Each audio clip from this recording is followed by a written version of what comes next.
The learning place চ্যানেলে তোমাদের সবাইকে জানাই স্বাগত। আজ আমি তোমাদের দশম শ্রেণী ইতিহাসের প্রথম অধ্যায় ইতিহাসের ধারণা, সেখান থেকে তোমাদের আমি 2 নাম্বার 4 নাম্বারের প্রশ্ন, 2 নাম্বার আর 4 নাম্বারের বড় প্রশ্ন তোমাদের আমি দেব। 2 নাম্বারের প্রশ্ন কি কি আছে? নতুন সামাজিক ইতিহাস কি? খেলাধুলার ইতিহাস কি? এটা তোমাদের ছোট হিসেবে কীভাবে তৈরি হয়েছে বা কি, এগুলো তোমরা দেখে যাবে। আঞ্চলিক ইতিহাস চর্চা কি বা কাকে বলে? শহরের ইতিহাস কাকে বলে? পরিবেশের ইতিহাস কাকে বলে? সাময়িক ইতিহাস কাকে বলে? যানবাহন ও যোগাযোগ ব্যবস্থার ইতিহাস বলতে কী বোঝো? 8. পোশাক পরিচ্ছদ ইতিহাস কী? 9. খাদ্যাভ্যাসের ইতিহাসে গুরুত্বপূর্ণ কেন? 10-এর দাগে ইতিহাসের উপাদান হিসেবে সংবাদপত্র অথবা দিয়ে সরকারি নথিপত্রের গুরুত্ব লেখো। এটাও তোমাদের পড়বে। পরের প্রশ্ন, স্মৃতিকথা ও আত্মজীবনী বলতে কী বোঝো?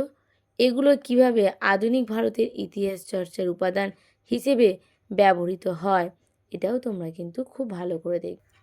পরের প্রশ্ন, ভারতের জাতীয়তাবাদের ইতিহাসে 1911 খ্রিস্টাব্দ কেন গুরুত্বপূর্ণ? পরের প্রশ্ন বলছে, ব্রিটিশ সরকার কেন 1878 খ্রিস্টাব্দে সোমপ্রকাশ পত্রিকাটি সাময়িকভাবে বন্ধ করে দেন?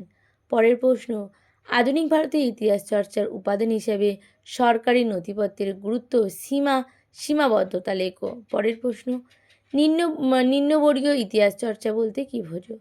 ইতিহাসের তথ্য সংগ্রহে ইন্টারনেটের সুবিধা বা অসুবিধাগুলো লেখো। পরের প্রশ্ন, ফটোগ্রাফিকে কেন ইতিহাসের অন্তর্ভুক্ত বলা হয়েছে? পরের প্রশ্ন, আধুনিক ইতিহাসের উপাদানগুলো কী কী? এগুলো ছিল তোমাদের 2-এর জন্য। এবার আমরা চলে যাব 4-এর জন্য।